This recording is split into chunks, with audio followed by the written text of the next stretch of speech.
முடியாதுன்னு சொல்றாங்க. எனக்கு தெரியும் ஏதாவது பிளான் பண்ணுவாங்கன்னு. அவங்க பொண்ணு கல்யாணத்துக்கு மட்டும் நான் எவ்வளவு இது பண்ணிட்டு இருந்தேன். அவ கூடவே இருந்தேன் நானு. அவளுக்கு மேக்கப் ஸ்வெட் ஆகும் போது கூட தொடச்சிக்கிட்டு அப்படி இருந்தேன். அவங்க வீட்டு கல்யாணத்துக்கு மட்டும் எவ்வளவு சுத்தணும் நானு.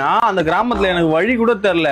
பள்ளம் மேடா வெத்தலை வாங்குறதுல இருந்து வயசான கிழை வரைக்கும் எல்லாரையும் கூட்டின்னு வரது என்னதான் அனுப்பிச்சு விட்டாங்க. எனக்கு தெரியுமே உங்க குடும்பத்துல எல்லாரும் அப்படிதான் பாரு. கல்யாணத்துக்கு உங்க வீட்டுல இருந்து ஒருத்தன வரமாட்டான் பாரு. எங்க வீட்டு ஆளுங்களை பத்தி பேசலாம் சும்மா இருக்காது உன் வாய். அப்பா உங்களுக்கு டைலாக்கே இல்ல இதுல. உன் கல்யாணத்து அன்னைக்குதான் அவளுக்கு ஆபரேஷன். என்ன பண்றது, எப்படி வர முடியும்?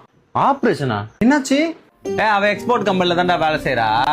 நின்னு கால் முட்டி எல்லாம் தேஞ்சு போச்சா என்னன்னு தெரியல. ரைட் சைடு காலு. இதுக்கு எதுவும் ஆபரேஷன் பண்ணிட்டு டெக்னாலஜி எவ்வளவு மாறிடுச்சு. ஒரே ஒரு இன்ஜெக்ஷன்ல எந்த ஒரு வழி இல்லாம உடனே கியூர் பண்ண முடியுமா? அத அப்புறம் என்ன அங்க கூட்டு போயிடுங்க உங்க அத்தைய. எந்த இடம் கொஞ்சம் டீட்டெயிலா சொல்லு. ஹலோ மக்களே, அப்படி நாங்க வந்த இடம் தான் சென்னை கீழ்பாக் டெய்லர் ரோட்ல அமைஞ்சிருக்க ஏசியன் பெயிண்ட் சென்டர். ரொம்ப வருஷமா எக்ஸ்போர்ட் கம்பெனில ஒர்க் பண்றதுனால அவங்களோட ரைட் லெக் ரொம்ப பெயின்ஃபுல் ஆயிடுச்சு. டாக்டர் ஸ்கேன்ஸ் ரிப்போர்ட் எல்லாம் செக் பண்ணி பார்த்துட்டு இவங்களுக்கு சஜஸ்ட் பண்ண ட்ரீட்